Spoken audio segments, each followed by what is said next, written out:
Hey, this is Brandon and Steve. Brandon, what did you just finish doing? Crossing the country, crossing America on my electric unicycle. How many days did it take you? Roughly about 31 days. So it took me 40 days. Yeah, So my name's Steve Maupin. I'm Brandon Siong. Brandon Siong. Brandon, where are you from? I'm originally from Stockton, California, but moved out to North Carolina and then been there since. Fantastic. Well, I'm from Orinda, California. And so Brandon and I ended up talking to each other. Brandon and his friend James reached out to me after. Was I in the middle of my trip or was I done? I think he was already done. Yeah, so Yeah, it was, he was already done and back home, I think. yeah, and so why did you guys give me a call? Like what I forgot what we talked about. Just because you already did it and we was planning on it, we just wanted some pointers and stuff, you know. Yeah, well, What kind of experience you had throughout, any suggestions? well, you guys had planned for a couple of months, right? Yeah. We already planned for ours for like close to over a year. That's fantastic. Tell Yeah. me kind of the planning you did. Just on the route, like we was really trying to find a route that's been done and tested. That that will have a town like maybe 50 to 60 miles. So Yeah, I think I did planning in 2 weeks. yeah, hence, hence why Brandon didn't get hurt and made it a lot faster. yeah. So, Brandon, so you guys, so what inspired you to do this trip? I just love riding. Yeah, just love riding. I was like, man, what if we like every day just ride? How would that be like? How would that feel like? Because I love riding. Oh yeah. So, What was the longest ride you had done before doing this trip? maybe close to 200 miles on one day. Wow. Yeah, Had you ever done an overnight trip? overnight trip. Like go one day and then the next day kind of do like a Yeah, but whenever we go out and ride in different states and stuff like Miami and DC and New York, we was doing at least close to 150 miles every day. Wow. Yeah, while we was there, yeah. So. Oh, thank you. Sorry, we got questions here in case we don't know what to say. Yeah. Yeah, so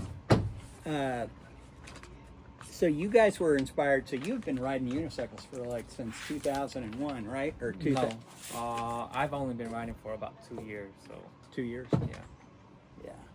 Well, I know what inspired me to do it was just, I was interested to see what was going on in the country. Mm-hmm. I was frustrated by kind of what had gone on in the election, and I wanted to see what people in the middle of the country Yeah, were like. we're up to.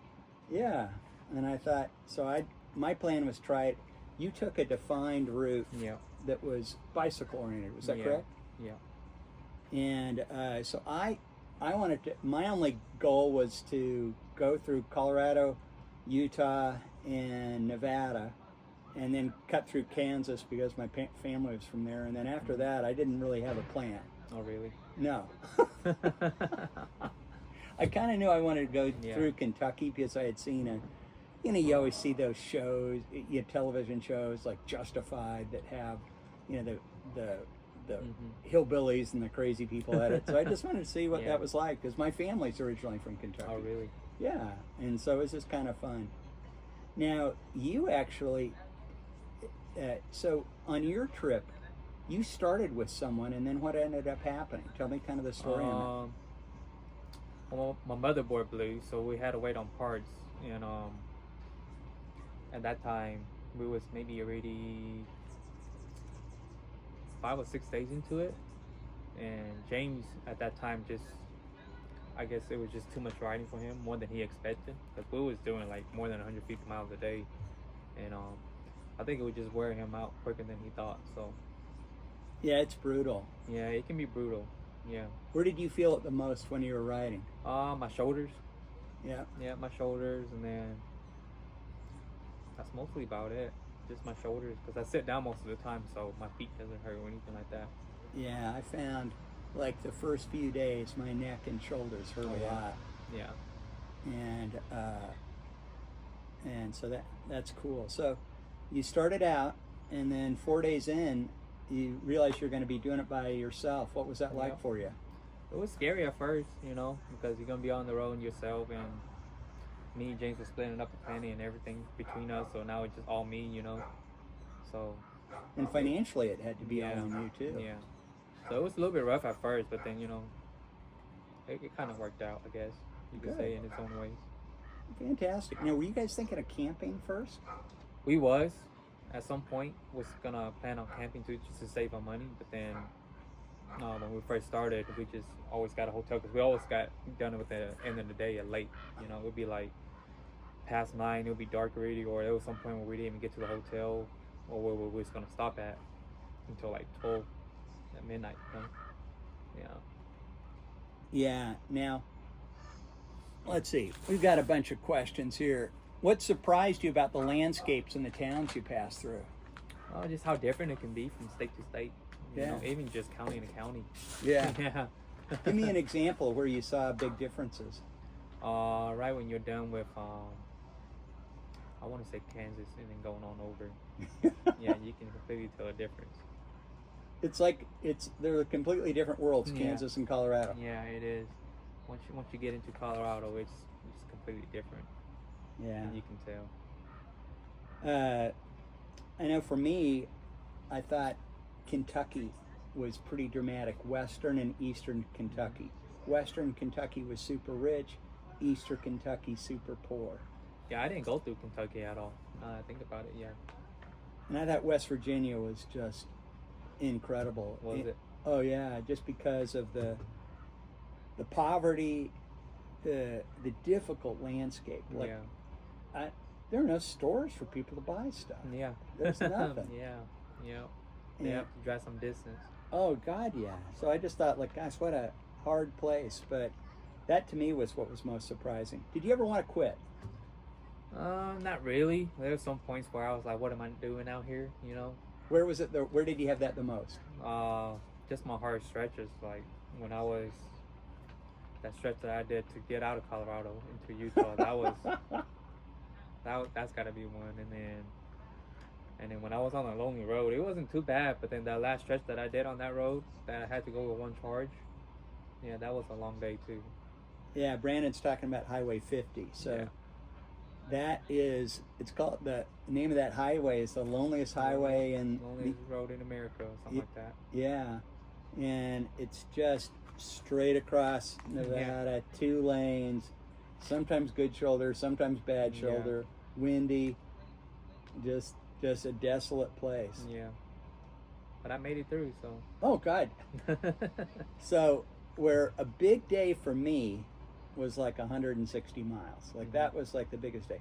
A big day for Brandon was 200 days, and sometimes he do 200 miles Yeah. back to back. Yep. That much. So, how did strangers treat you? Good, actually. You know, everybody was just curious on what I was on. You know, a lot of people didn't pay no attention. You get, you know, how any other interaction would be no matter where you go. So what did they normally say to you? Like, what is that? A lot of people kept thinking it's a folding up bike or something. Yeah, Yeah. I always heard, like, how fast does it go? Yeah. How long on a charge? Yeah. The usual question. Yeah, and they go like, are you crazy? Yeah. Or you're crazy. Yeah. It's more of a statement than Yeah. a question. That's fine.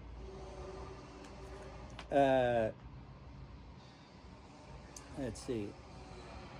How did your background shape your perspective? You know, like, is you're a guy who's been raised in California, been living in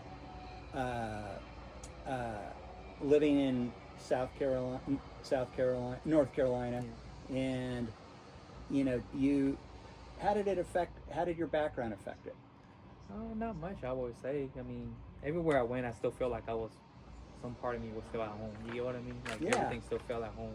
Yeah. Yeah, all the way up until maybe California. And then you're like, yeah, I'm in the West now. Dude, But so- up until then, I feel like I was just still riding back to home like I normally would, you know? What was the big change in California? Just the traffic, I guess. The Really? traffic, drivers, just different. Yeah, a little more aggressive. You can say, yeah. You can say. Yeah. For me, how it affected me or my background was, I had never even, longest ride I'd ever done was maybe 100 miles. Mm-hmm. Before that trip? Yeah. And that was just in one day on flats. Yeah. And I had only planned the trip for like 2 weeks or 3 weeks, so I just didn't have a lot of planning engaged. So, for me, it was just, hey, I was looking to figure out and do something. Yeah. And just go out and do it. Go out and do it. And I love to ride. Like I like you. Yeah. I mean, I've never had anything that I've enjoyed more in my life than my unicycle. Oh, really? I don't know if you've had any sport or something. Yeah, I can say about the same so far. Yeah. What do you like about the unicycle? Just the freedom it gives you, being on the road, just you and the wheel, and nothing else in mind unless you're playing music, of course. But yeah, just you and the wheel. I agree. I feel like it's the closest thing to flying. Yeah. I thought the same thing when I first learned. Yeah, you don't see anything in front of you when you're standing up, and you can just turn everywhere. It feels like skiing, but it's not the same too. Yeah, it's the closest thing I've felt to skiing. I just love that feeling of just gliding around, and it's quiet. Yeah. There's no noise. Yeah. There's a little bit of that sound when the unicycle speeds up, but I like that noise. Yeah, I get what you mean. I've been watching some of my videos, and I still love that sound of it go. You can just hear it. Yeah. It's kind of soothing. Yeah. Yeah. What did you learn about America from this trip? It's still there's a lot of nice people out there, a lot of people that just pay more mind to what they're doing, not really caring about what you're doing. Yep. Yeah, I found the same thing. I found the people to be so nice. Yeah, people are nice. I found that people wanted to help you if you needed help. Yeah. The people who were the most helpful had the least. Mm-hmm. I had people give me free food or ask for me if I wanted to stay. And so I just thought it was really nice. Yeah. Especially, I just thought it was just kind of surprising just how lovely people were. Yeah.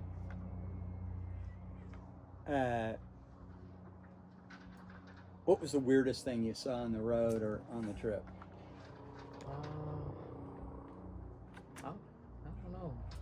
Wouldn't really know. Just a lot of roadkills. I don't know if you find that weird or not, but went past a lot of roadkills, that's for sure. Well, I learned the smell of a dead deer. So whenever I go past them, I don't breathe at all Yeah. until I pass them. Or if you go past the skunk, I went past a couple of skunks. Yeah. Did you see any armadillo? I did. That was a surprise. I saw them in Kansas. Well, I didn't see one alive. I seen a lot of roadkills on them. Yeah, I was surprised at that. I thought those were just down in Texas in the south. I didn't expect to see those. Yeah, I wouldn't know. But I did see a couple of roadkills of them. Yeah, I saw it. Did you see a lot of deer going along the side you when you were? Yeah, there's also a lot of deer too. Yeah. Yeah. How about, did you get chased by any dogs? I wouldn't, not necessarily, no. They'll bark at you and then run with you for like a couple of feet and then just stop. I did have a pack of dogs chase me like half a mile down the road, but they still stayed the distance. It was their exercise of the day, I would assume. Out in the middle of nowhere, you pop up, they can hear you from like a mile away. Oh yeah. They already know you're coming. Yeah. Yeah, I felt the same way. Well, you brought mace. You were smart. Yeah, but I didn't have to use it. Yeah. I had different times, especially in West Virginia, where I'd be going through this little holler, and I'd go around a corner, and there'd be a dog just right by the side of the road. Oh, really? And I'd just lean in to see how fast. Yeah. And the dog would be like, "Arr, arr, arr." Yeah. They don't pay me no attention. Yeah, they didn't like me. I think it was the white helmet. Looked like I don't think they like anything electric like that at all, because they can hear the motor. It has, oh yeah. Yeah, they can hear it from a distance. There's a high You know, like a high pitched sound to it. Yeah, they Yeah. bark and what let's see, here's another one. Would you like to ever do a trip like this again? I probably would. I wouldn't mind doing it again, or something similar to it. You know. You know, I've been watching people riding in Europe, and I know a lot of places it's illegal. Yeah, a lot of places are illegal. Yeah, Yeah, I think I that'd think- be cool to do. it'd be cool to do, but then it just the legality of it. It's just whether or not you can do it or not. You know, over here, luckily I didn't get any issues with cops, but you should be able to do it over here easily. But anywhere else, I'm not sure. Yeah, I'm not sure. I think it'd be interesting to go through like Maine and kind of the Northeast and across Michigan and those areas because I've never seen that. Have you ever ridden through Maine or all those? I think that'd be really cool to do that. More up north, Yeah. You know, I think a lot of bugs. probably. Did you have a lot of bugs? I did. I had. Yeah. Yeah, I started my trip May 7th. And when did you start your trip? August 31st, I think. Oh, wow. Yeah, we started on the 31st of August. So we had pretty different weather. Yeah. You know, like for me, when I was going across Utah and Colorado, I dealt with a lot of snow. Yeah. Luckily, I didn't deal with any at all. I was not looking forward to it. Did you have some hot days? Oh yeah, I had some hot days. Yeah, some really hot days, but I'd rather that than snow for sure. Yeah, I did not have that many hot days. I probably really? had like 4 or 5 hot days. Was it more cold then? Yeah, I had days where, you know, I wore my down jacket. I had a thin down jacket. I had my basically a little raincoat or kind of like a shell. And yeah, I ended up getting in the mountains stuck up there, and I ended up getting hypothermia. Like that was, so I got really cold. Yeah, I couldn't imagine that. Mine was cold at some point, but then only whenever the sun was setting, you know? Yeah. Whether the sun was setting or if I was riding late into the night. But besides that, it's been pretty warm. Yeah, so how did Google Maps work for you? Good and not good. Because sometimes it'll take you to, you know, dead end roads or dirt roads that you probably shouldn't even be on, you know? Yeah, it was not good. Tell about that bad section in Utah that you went through. Oh, that was horrible. Trying to get out of Colorado. Oh, you were going from Moab. It was Going north from Moab. Moab to Green uh, River, I think. Yeah, over towards Green River. What happened on that trip? They just took me onto this dirt road that was more meant for like ATVs, 4-wheelers and stuff like that, you know. And I guess some mountain bikers can go through it too because it eventually leads them to just mountain biking. And they were just not made for the EUC, or at least for my wheel. And the tires I had, it was just deep sand, big cracks and stuff. Not worth it. Yeah, I was stuck in there. I was only in there for like maybe less than 15 miles, I believe. But I was stuck in there for like 2 hours in those 15 miles. Yeah, you know, what's interesting is so my wheel weighs 100 pounds. Yep. Brandon's wheel weighs like 125 pounds. Yeah, roughly around there. Yeah, and so you had full street tires on. Yeah. I had a little bit of tread. Yeah, you got some type of tread. Better than mine for sure. Oh, yeah. For trails. But it was definitely, you know, what you were having to do. Like, did you have to get off and push? Yeah, I had to get off and push a lot of the times. I say at least it was almost at the beginning. It was almost like every 5 minutes I was having to get off and push the wheel because I couldn't ride it through. Were you having to hop off the wheel? Did you fall? Yeah, there were some points where my wheel was sunk into the sand and I was going a little bit faster than I should, and so it would slip out from under me, or because I was sitting down a lot of the times while I can, and then there were some sections where I get to where it was just too rocky and I lost my balance, and you know the wheel will drop and do its thing, you know, but I never fell or anything. Yeah. So. Well, I can't say that. Yeah, I never failed one time on my trail. That's a good thing. My wheel did fall, but not me. Yeah. Yeah. Well, my bad trip was up in Colorado. I had Google Maps take me on a really, I said, okay, I'm a bicycle. I didn't want to go on this one piece of highway, and turns out that so it routed me on what was supposed to be a car route. And then I thought, well, why is it? I first plugged in bicycle. Did you ever plug in bicycle? Yeah, I always do. Yeah, so I plugged in that. It kind of took me up on this mesa, kind of up and down, and I thought that looks kind of tough. But then I said, what if I were a car and it recommend the same route? I thought, oh, this is gonna be fine. So you did the car and then it recommended the same route? Same route. And so I thought, oh, it's a car could go on this. Yeah. And so I started going on that trail, and it was just so steep. It was as steep as my unicycle. It's like Oh, really? it was like a 20-degree grade or 25. I was just like going. I was leaning full forward, and I was going like 8 miles an hour. Oh, really? And I was going up all these rocks and going up and up.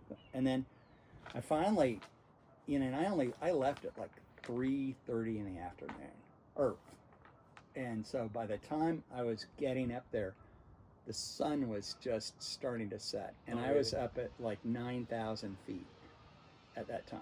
And at that time there was snow around me, and it was muddy. And the one thing my unicycle did not like was mud. Yeah. So you go along and you just go boom, cut out forward. And I had a 40-pound pack, so I would just fall flat on my face. And I did that maybe like 8 times, and I was just worn out. So I had an extra charger with me, and I feel badly, but I just dumped it. Oh, really? I hid it under a tree because it weighed a lot. So that was the heaviest thing I could get rid of, because I was having to push in the mud, and then I couldn't imagine that. And I got so hot pushing. Did you get hot? I did. But then when the sun went down, all my clothes were completely wet with sweat. So It's then starting to get cold. it got cold, and it got down to like 30 degrees. And at that time, I was shivering, and everything I had was wet, and I was covered with mud. Man. And it was completely dark, and I was lost. So I ended up having to call search and rescue and to get me out. And this silly trail took me on. It was a really dumb decision, but it was taking me on trespassing. But I thought, oh, Google says Google says that it's okay, it's okay, but sometimes it's not. It was not. Yeah. And so I ended up, the trail I was on, it was no wider than this table for part of it, completely muddy. And they had to send an ATV to get me out. There's no truck could have gotten in there. And the guy who rescued me the sheriff went to the guy who owned the land that I was trespassing on. And so they got me out. They got me out of out of there probably by 11. And so you spent almost all day up there then. Yeah. And so then I got back, and they dropped me off at a motel kind of near Grand Junction, where I was trying to start back up. I was totally covered with mud. I went up to the front desk. I said, do you have any rooms? They said, no. And so my unicycle was just totally covered with mud. So I had to take my unicycle, try to get the mud out of it, and then ride back to Grand Junction, which was like 15 miles away. But my phone battery was completely dead, so I couldn't really, I thought I was going the right direction. Well, I was going back the other direction. You was going opposite direction? Yeah, so I went the opposite direction, went there for like 10 miles, realized I was going the wrong direction. Oh, man. Came back, and I'm running, my wheel is out of battery almost too, so I ended up stopping at McDonald's, and it was like 11:30, and it's closed at 12. There are 2 people who were on meth who had all their gear with them, and they see me kind of dump all my muddy stuff out on a table, and they go, hey, no, you don't have money. Hey, do you need some fries? They offered me fries. They thought I was a mess. And so they ended up clearing out, and then I charged up my unicycle, charged my phone, and figured out the right direction and rode back to Grand Junction. So I got back to my hotel that I left at in the morning at midnight. Also, you just went back to the same spot? Yeah, because I didn't want to cheat. I feel you. I probably would have done the same thing. Yeah, I went back to the same hotel. Yeah. But it all worked out. That's good. Did you have a specific person that you met on the route that was especially nice to you, or especially? I would. I wouldn't say so. Other than that other rider I rode with, it was nice of him to ride out. Tell me about that. Yeah, he rode Tell out. me what you did.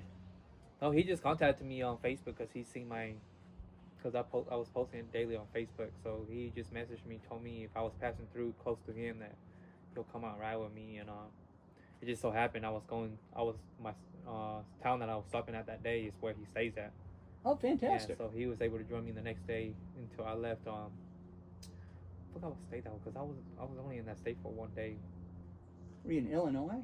Yeah, I think it was Illinois. It was before Illinois, so he was with me in Indiana, maybe, or no, I think Kansas, no, or Missouri, maybe. no.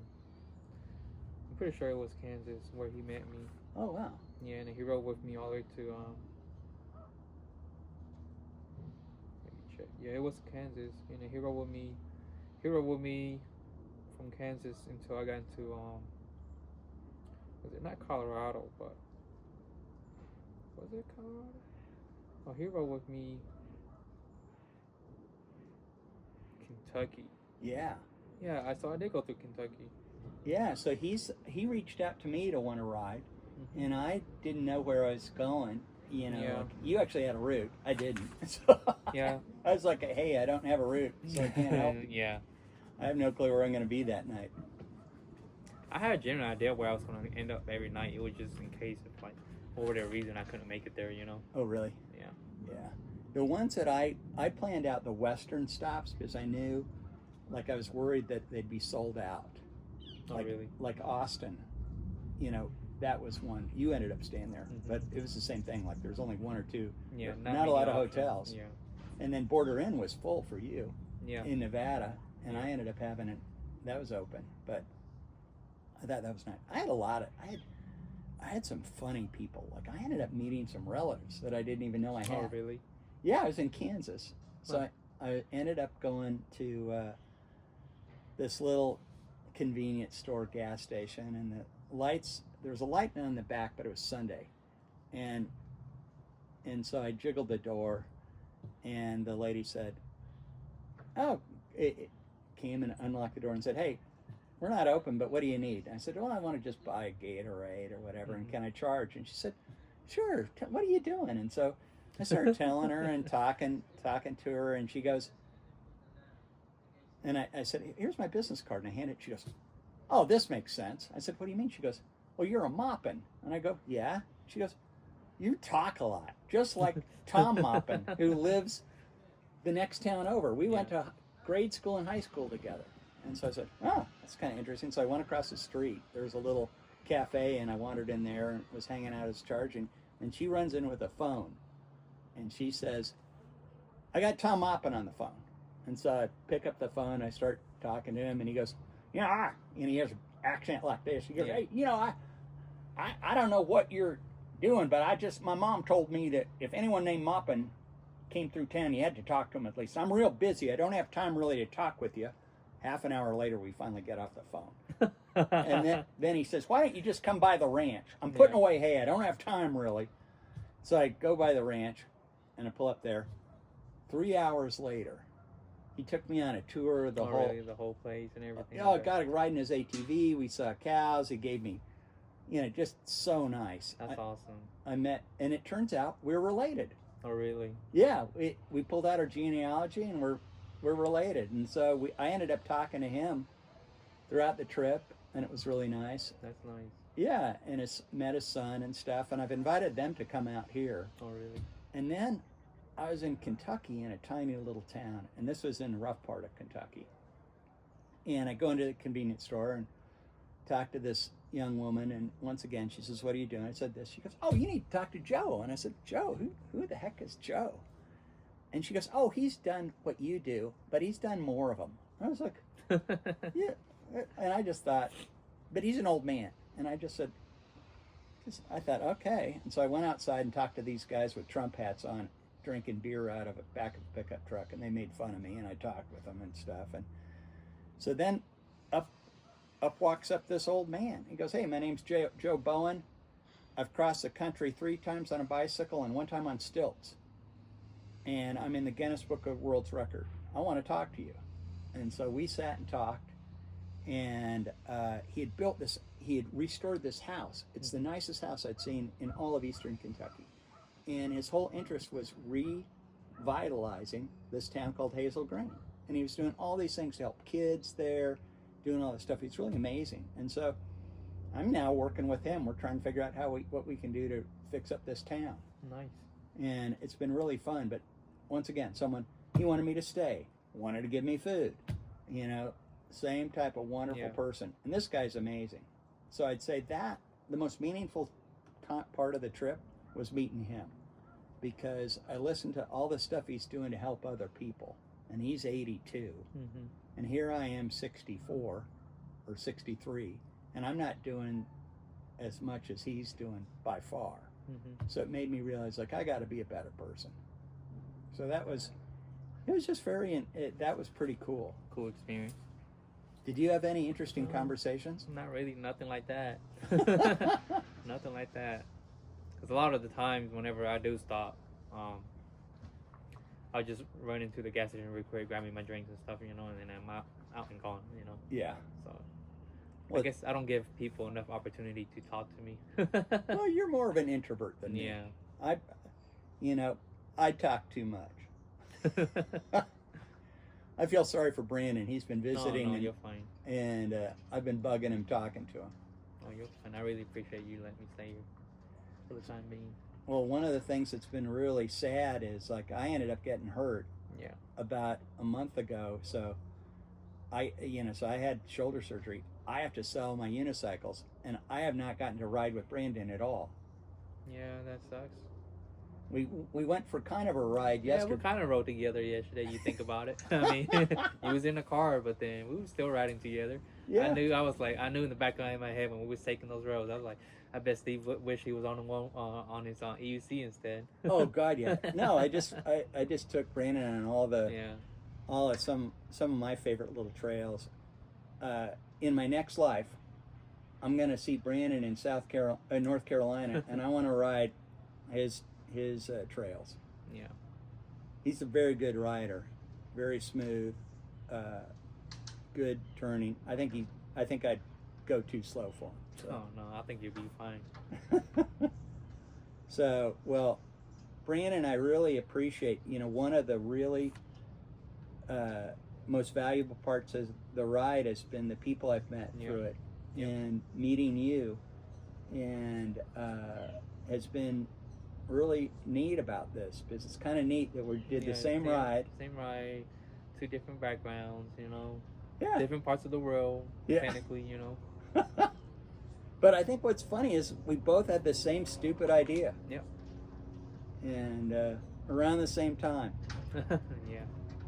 I got to figure out my next dumb thing to do, and if I do something dumb again, I'm gonna bug you. I'd like to know what you're gonna do next. I really do. Yeah, we got to think of something else. I don't know. Maybe take a go-kart across the country. That'd be nuts, right? Wouldn't that be cool? Yeah.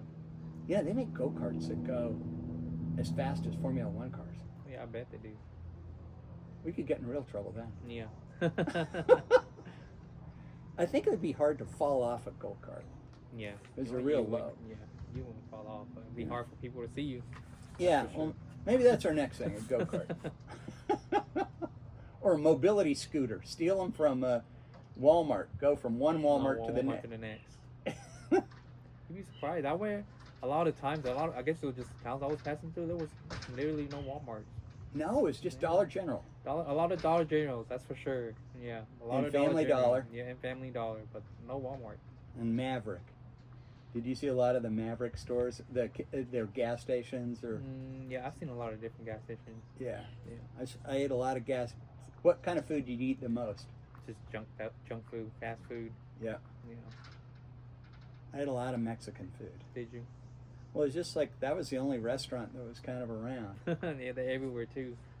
I had a funny time. I went into this little town in Kansas, and there were just a whole bunch of really nice Mexican Americans in there. Mm-hmm. No customers. And so they just started bringing me out a crazy amount of food. Like 4 people could have eaten it. And I go, okay. And they go, no, you're not paying. I said, I'm paying for this. Come on. And then they wanted to. So the one lady put on my helmet, and they had the unicycle inside, and I rode around inside the restaurant. Oh, really? And then I did that in a bar. Oh, man. It was raining outside. They invited me in, and they said, you got to ride that thing around. I said, it's too rainy. I said, well, just ride it in here. So we were riding around. Yeah, that's neat. It was fun. Well, I got to tell you, thank you so much for doing this interview. I think, I wish I had been doing something like you did at your age. I think it's going to give you a different perspective. How are you different now? I don't know. I think I'm still the same, honestly, but the whole view of the country is different, you can say. Every state is different in some ways. Yeah, I agree. Yeah. I think for me, I learned that, that there are really nice people out there. That there are beautiful parts of the country that I didn't even know. Yeah. Like for you, you like Utah and Colorado. Were those your favorite? Yeah, those were my favorites. Yeah, and it's funny. I thought one of my favorite places to ride were both Kentucky and Missouri. Oh, really? Yeah. So what was the weirdest animal you saw?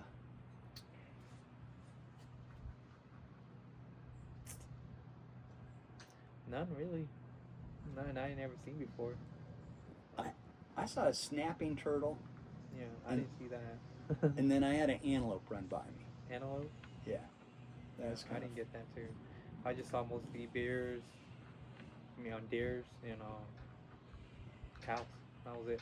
A lot of cows. Yeah, a lot of cows. I think I might have seen one fox at one point. Oh, that's cool. Yeah, but it was running across from me, and it was kind of far too. So, but you can kind of tell it's a fox the way it that's runs really and cool. stuff. Yeah. I saw coyote. Coyote. Yeah, but that was about it. Yeah. Well, I'm excited for the next adventure. Yeah, Go-karts, maybe mobility scooters next. Yeah, maybe. Well, thanks for doing this interview. Any questions you have for me? I think we didn't answer already. All right. Well, thanks a lot, Brandon. Yeah, thank you.